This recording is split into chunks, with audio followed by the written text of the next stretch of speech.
The pressure of perfection.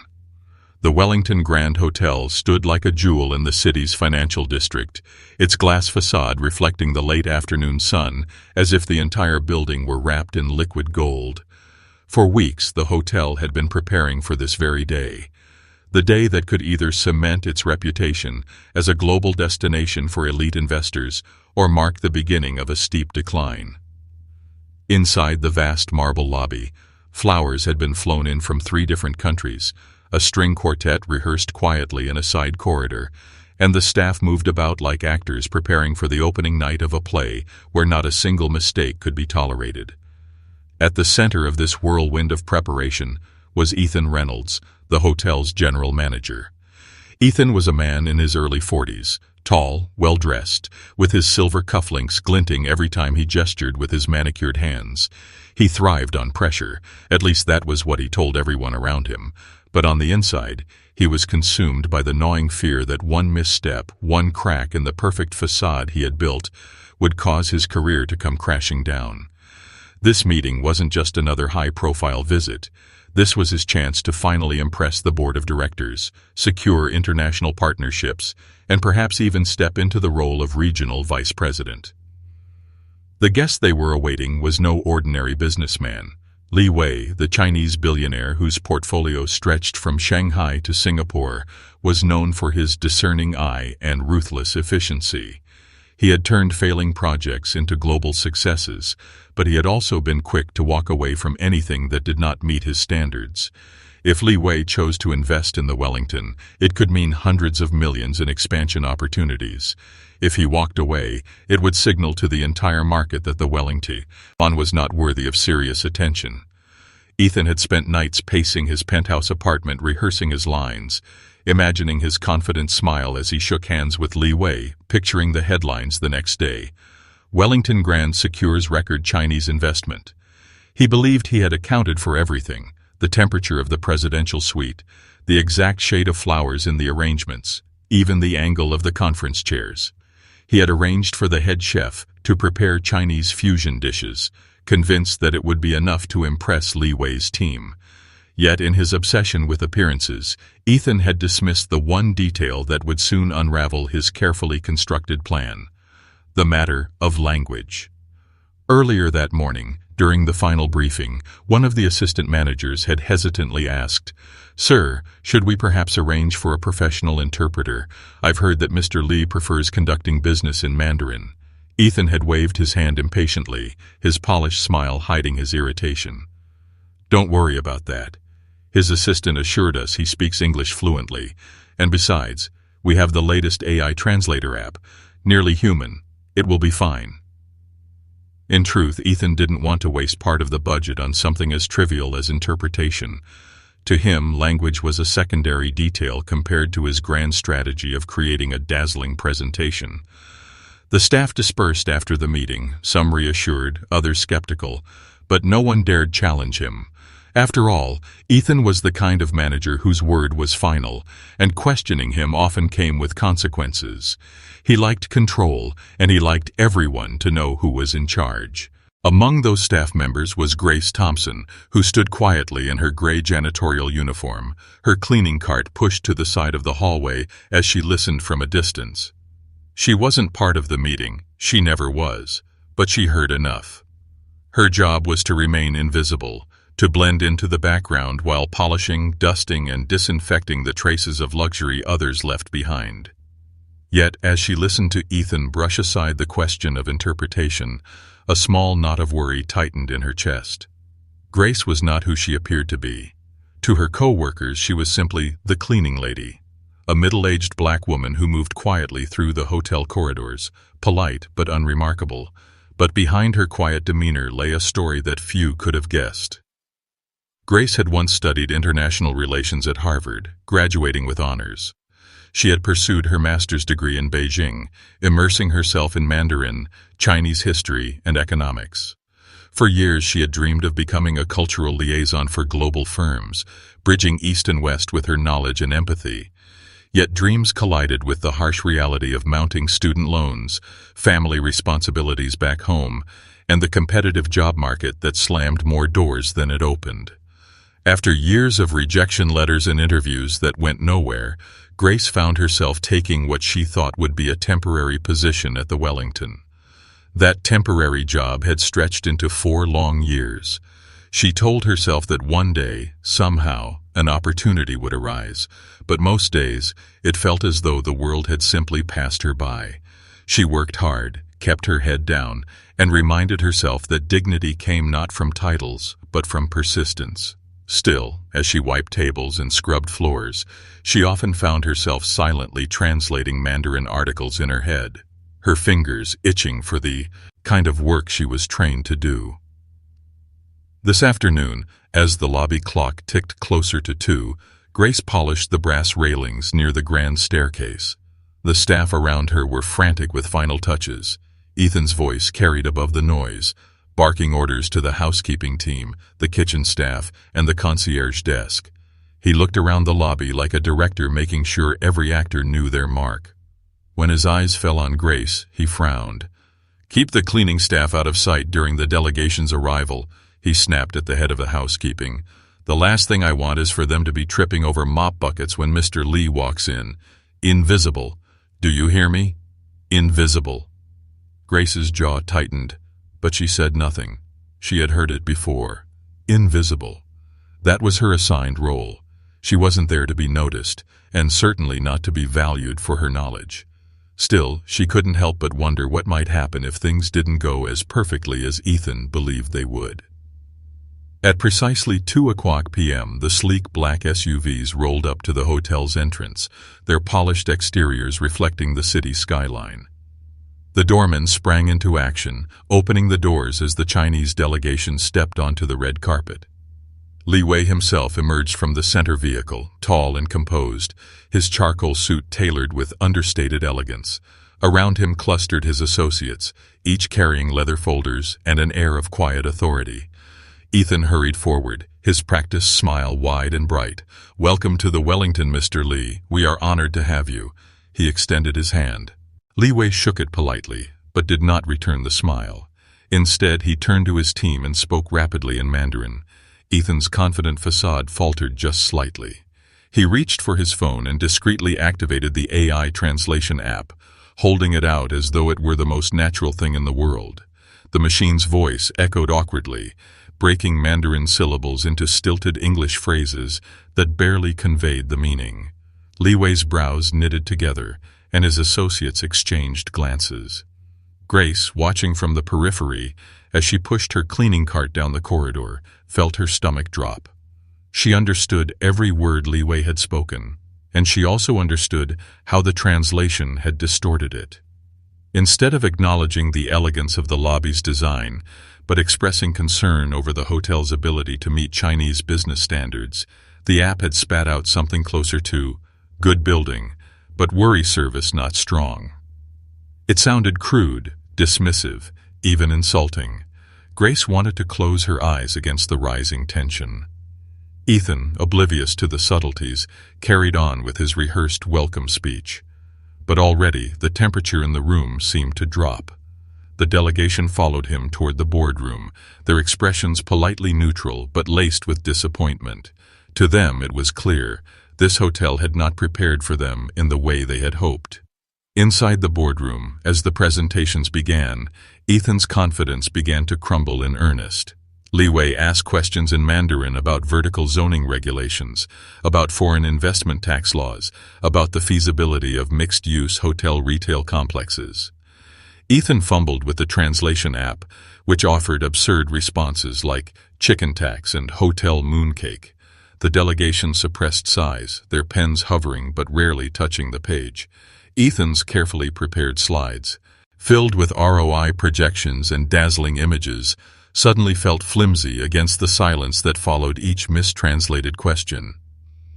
In the hallway outside, Grace lingered with her cleaning cart, her rag moving over the same section of molding again and again. She heard the questions, the mistranslations, and Ethan's faltering attempts to keep control. Inside her, a storm was building, the conflict between the survival instinct that told her to stay in her lane and the voice of dignity that reminded her she had the skills to change this moment.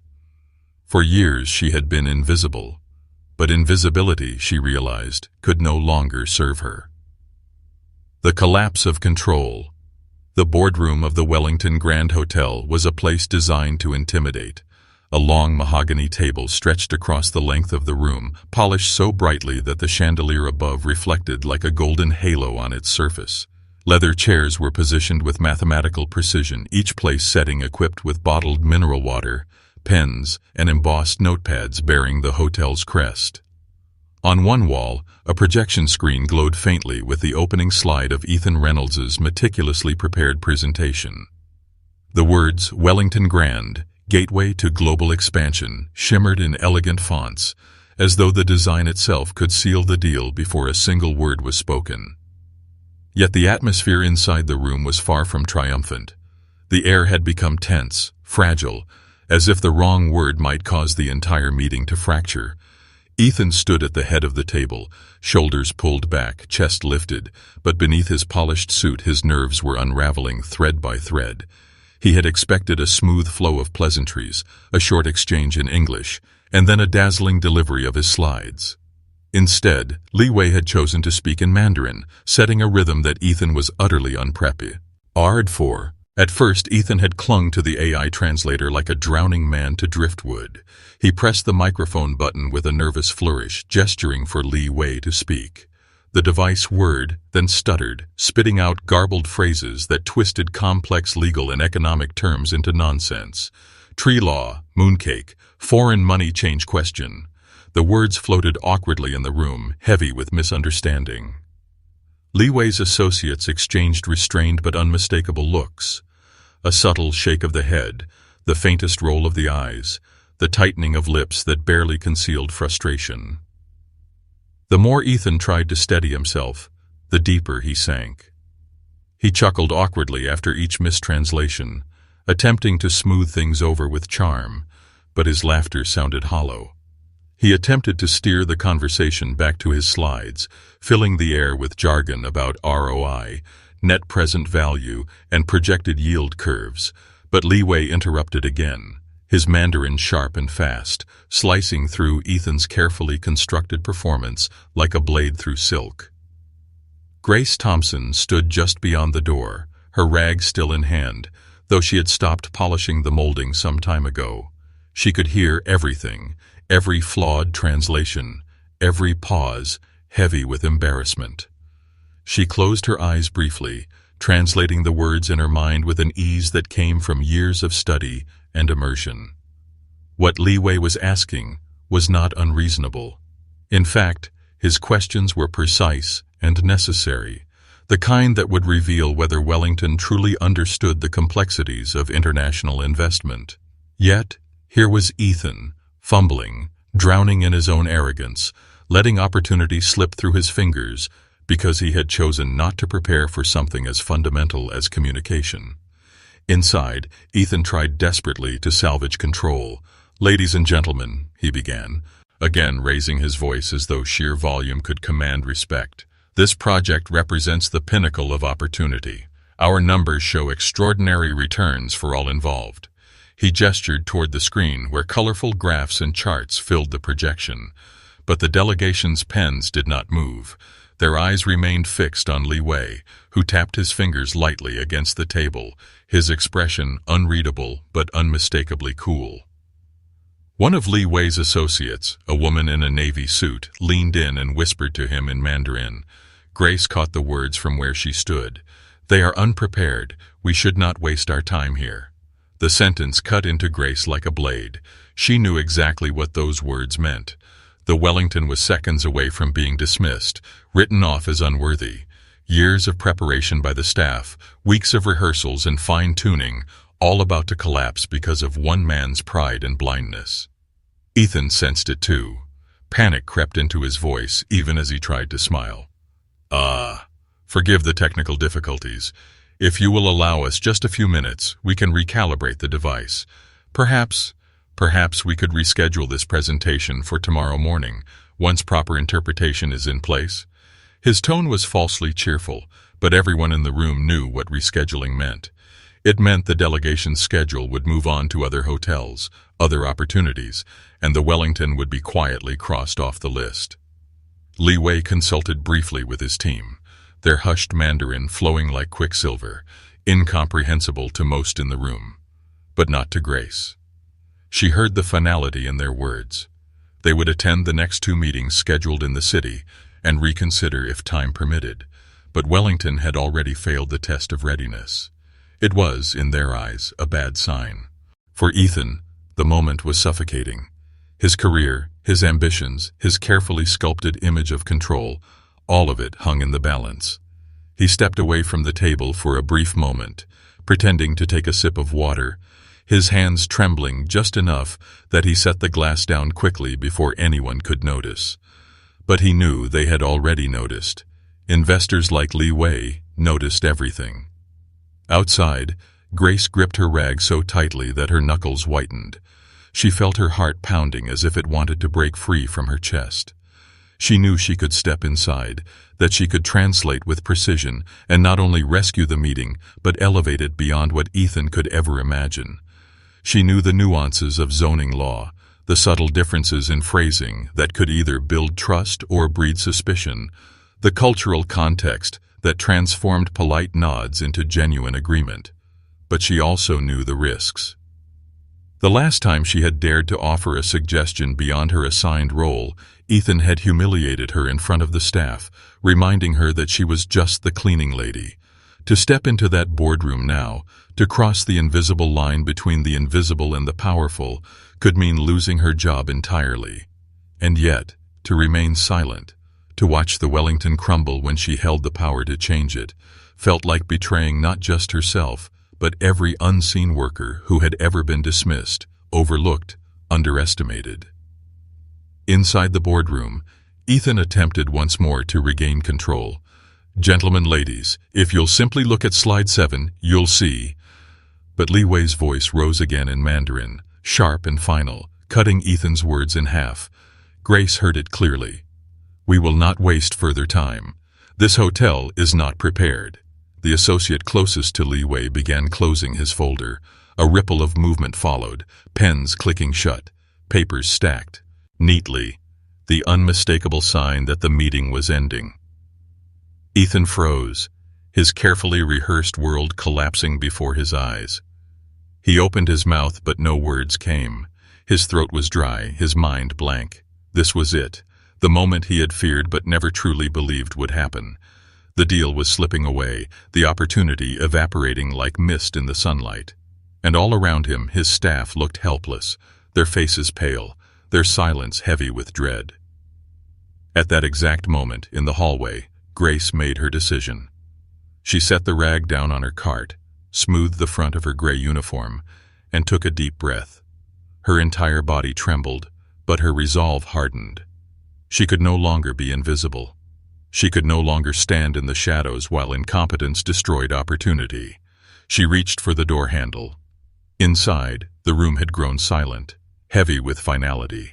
Ethan stared blankly as Li Wei prepared to rise. And then the door creaked open, and a figure stepped into the room.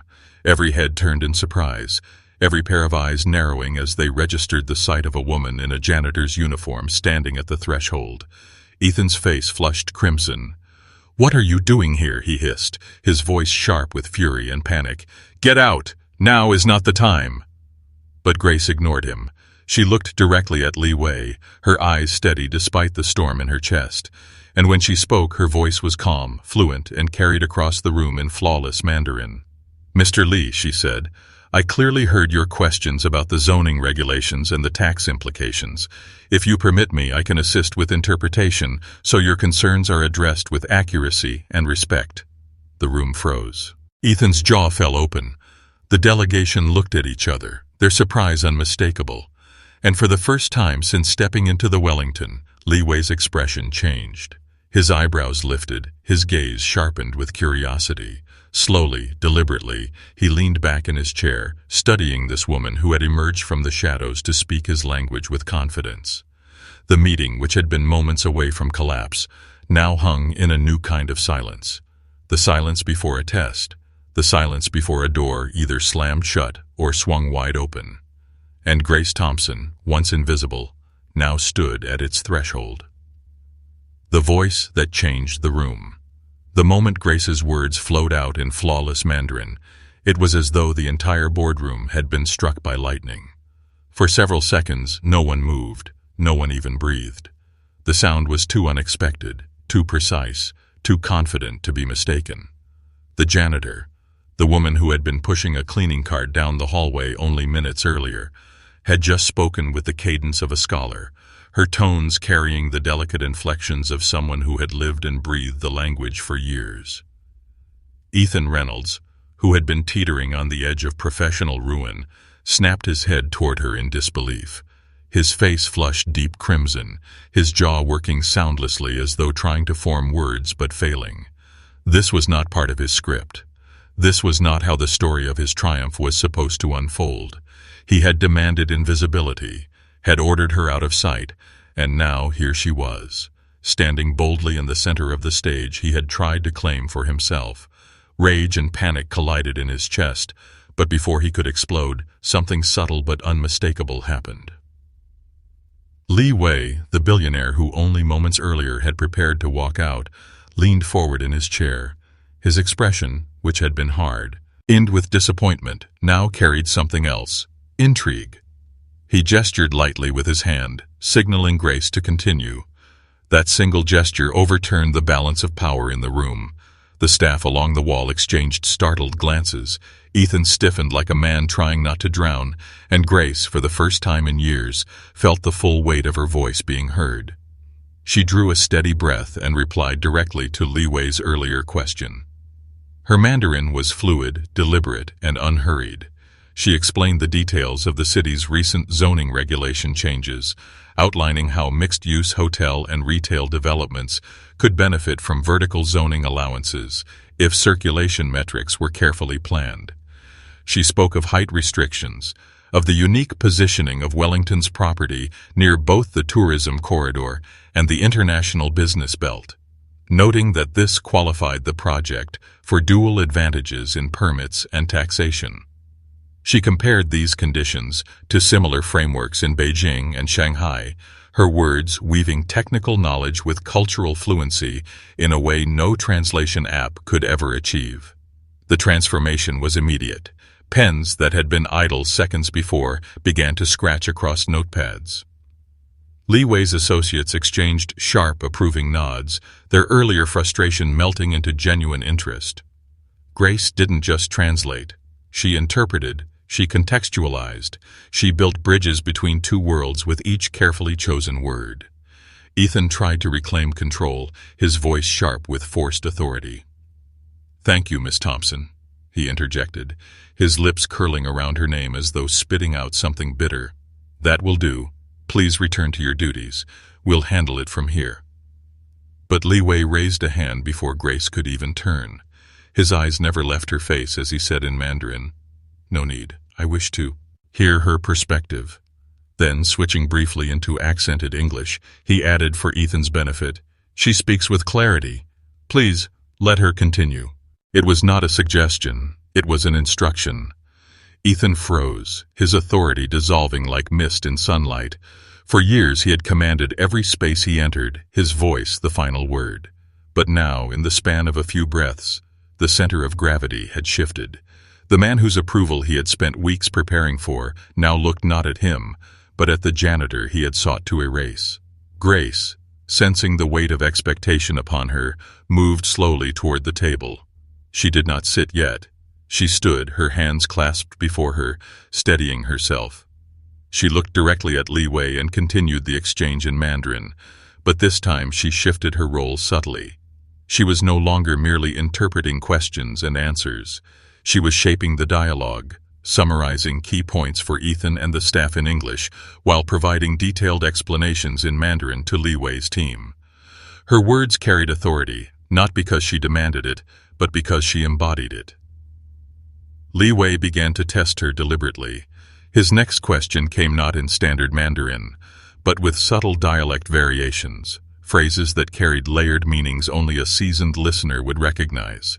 He asked her bluntly, "The city has just altered vertical zoning around the financial district. What is the impact if retail and hotel functions are integrated from podium floors upward?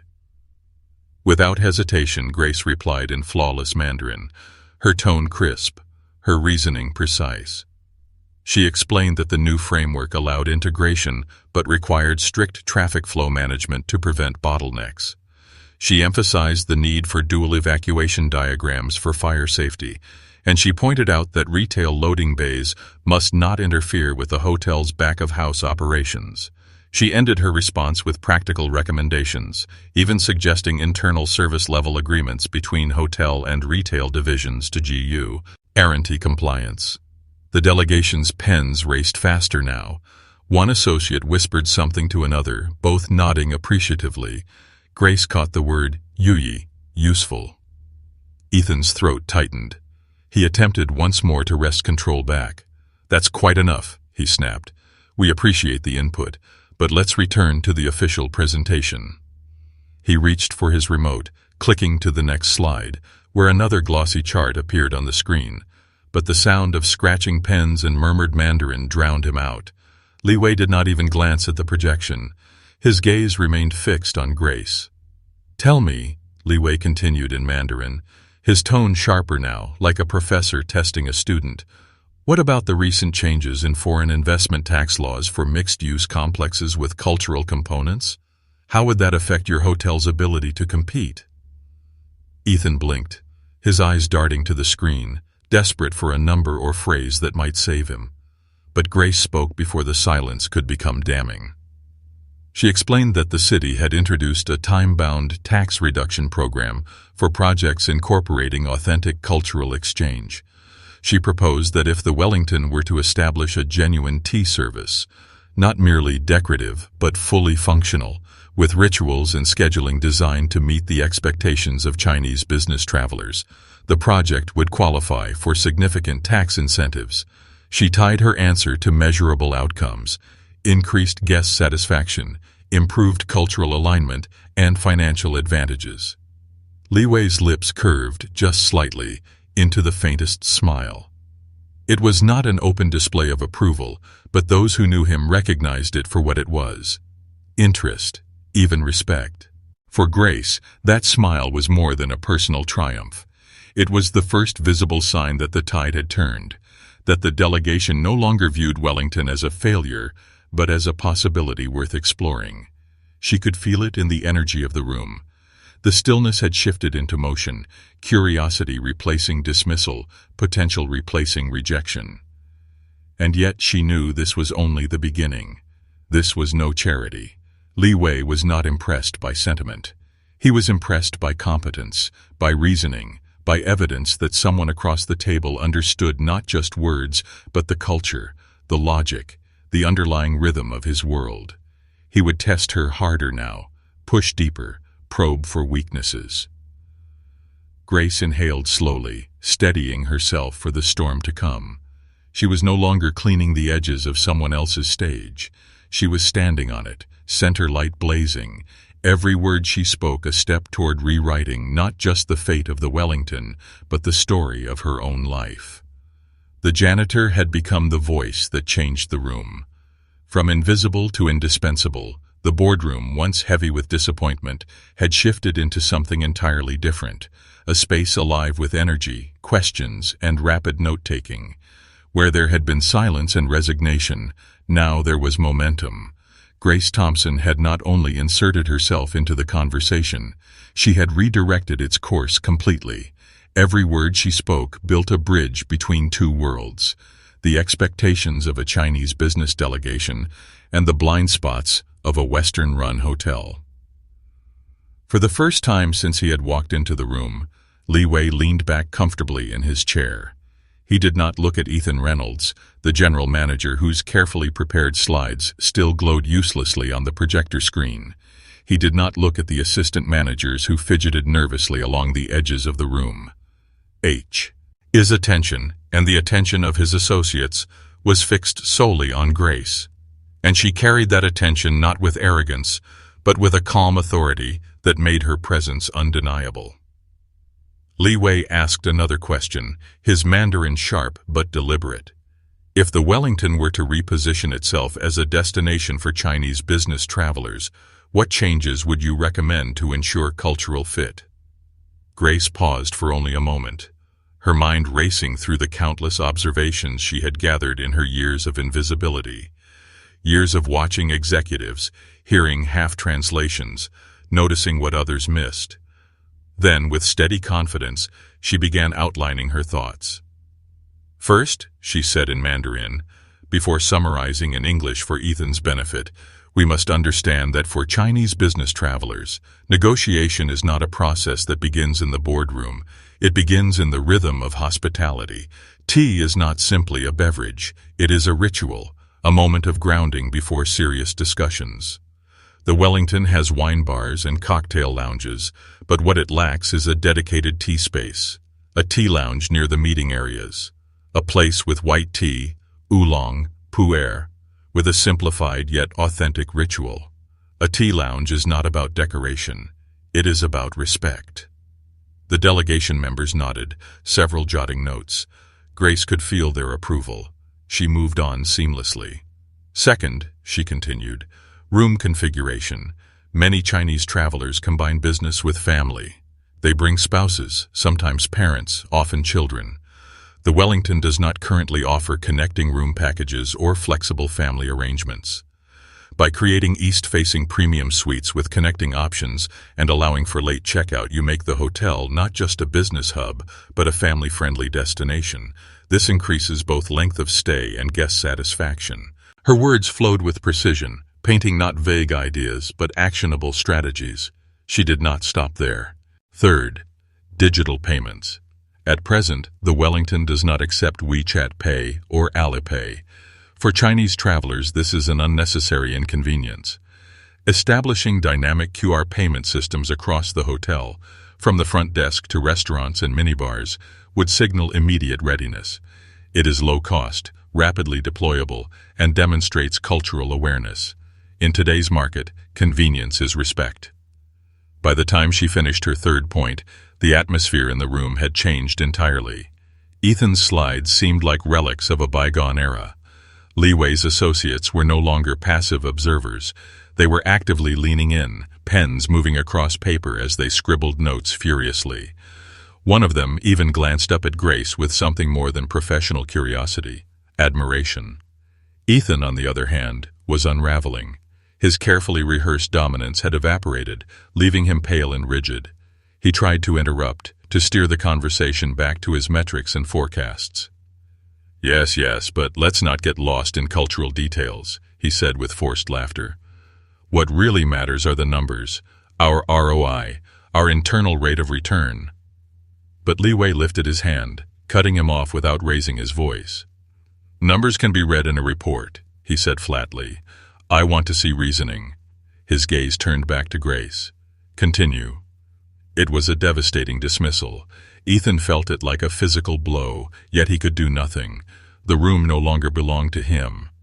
Grace, though aware of the eyes burning into her from Ethan's side of the table, pressed forward calmly. She framed her suggestions not as demands, but as opportunities. 3 pilots that could be tested within 30 days. A genuine tea lounge with scheduled service, full WeChat Pay and Alipay integration, and connecting family suites with flexible checkout. Each was measurable, reversible if ineffective, and low cost compared to the potential revenue impact. She explained how each initiative could be tracked with key performance indicators: tea lounge usage rates, number of digital transactions, family room bookings, so that the results were not merely cosmetic, but tangible. She paused after outlining the pilots, her breathing steady, her posture straight. The silence that followed was not the silence of dismissal, but of consideration. The delegation's pens stopped moving as Li Wei looked directly at her, his eyes narrowing slightly, not in skepticism but in assessment. What is your academic background? He asked suddenly in Mandarin, shifting from business to personal inquiry. The question was not casual. It was a probe, a way of measuring credibility. Grace did not flinch. She answered honestly, her voice calm. bachelor's degree from Harvard University in International Relations, master's in East Asian Linguistics and International Business from Peking University. I lived in Beijing for 5 years. My advisor was Professor Li Wei. She allowed the name to linger. Perhaps you know him. Li Wei blinked. Then, to the surprise of his associates, he chuckled softly. He is my wife's cousin. A ripple of recognition passed through the delegation. In that moment, Grace felt the weight of something powerful settle into place. Guanxi, the Chinese concept of relationship and trust. It was not just credentials that mattered, but the network of connections that tied people together. By invoking her link to Professor Li, Grace had tapped into a current of respect that no resume could replicate. Ethan looked as though he might faint. His ears rang, his carefully constructed confidence shredded into nothing. He had spent weeks preparing to impress Li Wei, and yet the billionaire had not once asked him about his qualifications. Instead, he had turned to the woman Ethan, and had dismissed as invisible, the woman Ethan had ordered fired just hours earlier. Grace did not gloat. She did not let triumph twist her features. Instead, she redirected the conversation back to the heart of the matter. "Mr. Li," she said in Mandarin, then summarized in English, "the Wellington has the capacity to be more than a hotel. It can be a bridge between cultures. But that requires not just surface-level adjustments, but genuine understanding. What I propose is a strategy not of decoration, but of transformation." The words hung in the air like a spark catching flame. For the first time since entering the Wellington, Li Wei smiled openly. It was not the faint, testing curve of his lips from earlier. It was genuine, rare, the kind of smile that signaled approval. He turned to Ethan, his voice calm but final. "I want her in this meeting, not just as an interpreter, as someone who understands both cultures." Ethan's lips trembled as he forced a smile that looked more like a grimace. "Of course, Mr. Li," he managed to say. "As you wish." His eyes darted toward Grace, filled with fury and humiliation, but he was powerless to stop what was unfolding. The room had been transformed.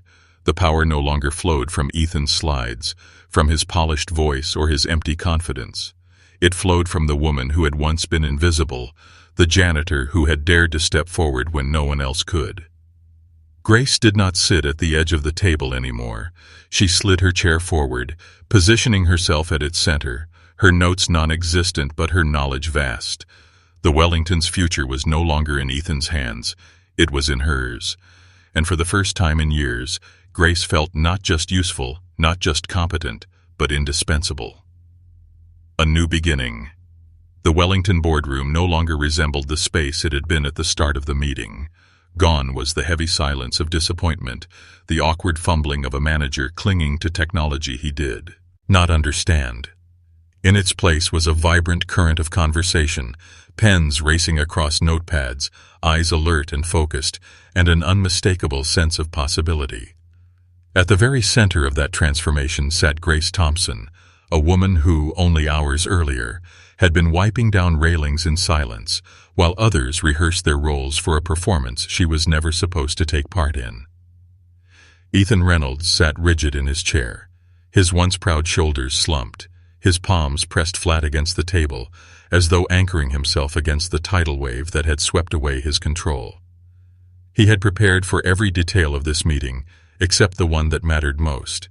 The truth that competence and character can emerge from the most unexpected places. He had dismissed Grace as invisible, expendable, and irrelevant. Yet it was her voice, her mind, and her courage that had resurrected the meeting from collapse. And every time Li Wei addressed her directly, every time his associates scribbled notes while she spoke, Ethan felt the last remnants of his authority dissolve. Li Wei leaned forward, folding his hands on the table, his gaze steady on Grace. "Suppose," he said in Mandarin, "we move forward with Wellington. What are the risks that authorities will challenge us? Not only financial, but cultural, operational, regulatory." Grace did not hesitate. Her years of study and observation had prepared her for this very moment, even if she had never known it. She outlined 3 immediate risks with calm precision. First, circulation pressure when integrating retail with hotel spaces, requiring a robust crowd flow management plan. Second, the necessity of separating cash flow streams through a special purpose vehicle to ensure transparency and audits. And third, the importance of avoiding shallow gestures of cultural adaptation, the kind that seemed decorative but failed to respect the true habits of Chinese business travelers. Instead, she emphasized, the Wellington must prove authenticity through measurable outcomes: tea lounge usage rates, digital transaction volume, family suite bookings, and guest satisfaction indices. The delegation listened with full attention, some nodding, others murmuring their agreement in Mandarin. One associate even set down his pen, looked across the table at Grace, and said softly to another, "Zhegenuren Shijen de Gao de Sheng." This woman is truly remarkable. Grace, who caught the words, felt heat rise in her chest, not from embarrassment, but from a deep swell of long-buried pride. When she finished, Li Wei sat in silence for a long moment. Then, in a tone both calm and decisive, he said, "This hotel has potential, but potential without the right people is wasted." He turned his gaze toward Ethan, who straightened instinctively, though his face had drained of color. "Mr. Reynolds, I will review your numbers later, but today I have seen something more important. Talent, misallocated talent." He gestured toward Grace. "She is why we are still here." Ethan swallowed hard. His throat felt as though it were closing, yet he forced a smile. "Of course, Mr. Lee.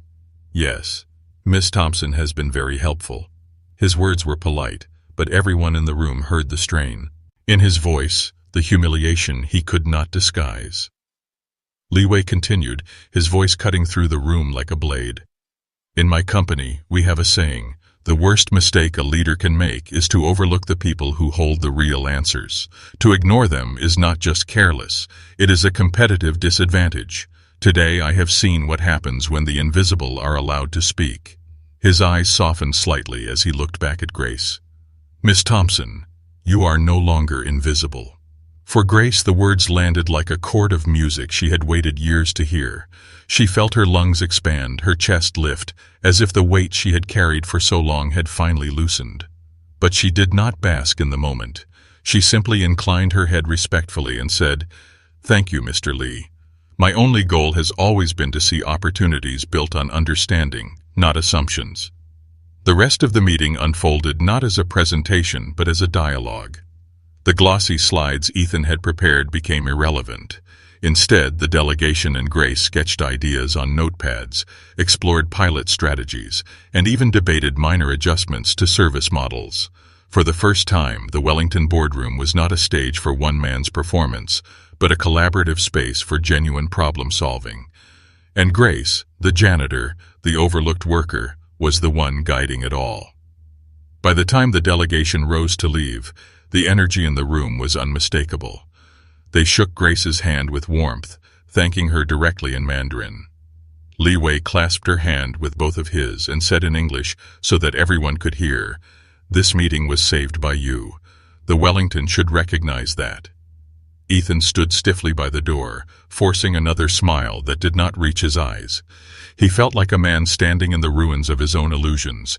He had dreamed of this day as the pinnacle of his career, but instead it had become a mirror reflecting his blindness and arrogance.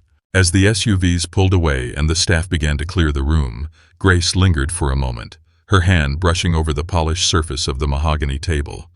She thought of the 4 years she had spent pushing a cart down hallways, the hundreds of job applications that had gone unanswered, the countless moments she had doubted whether her skills would ever find their place.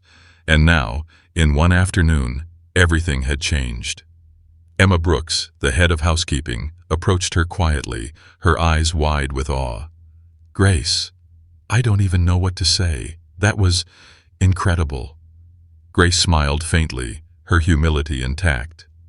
"Sometimes the world doesn't open the door for you," she said softly. "Sometimes you have to push it open yourself." Later that evening, as she walked home under the glow of city lights, Grace felt the rhythm of her steps lighter than they had been in years. She knew her journey was not finished. The road ahead would still hold challenges, skepticism, and the need to prove herself again and again. But she also knew something had shifted irrevocably.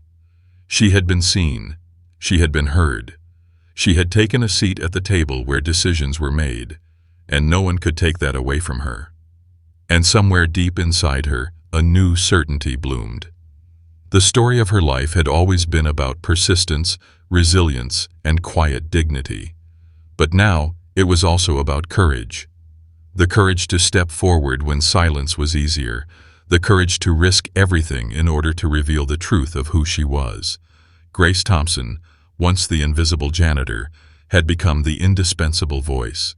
And as she disappeared into the crowd of the city, she carried with her a truth that would echo far beyond the walls of the Wellington. Sometimes the greatest transformations come from those the world has chosen not to see.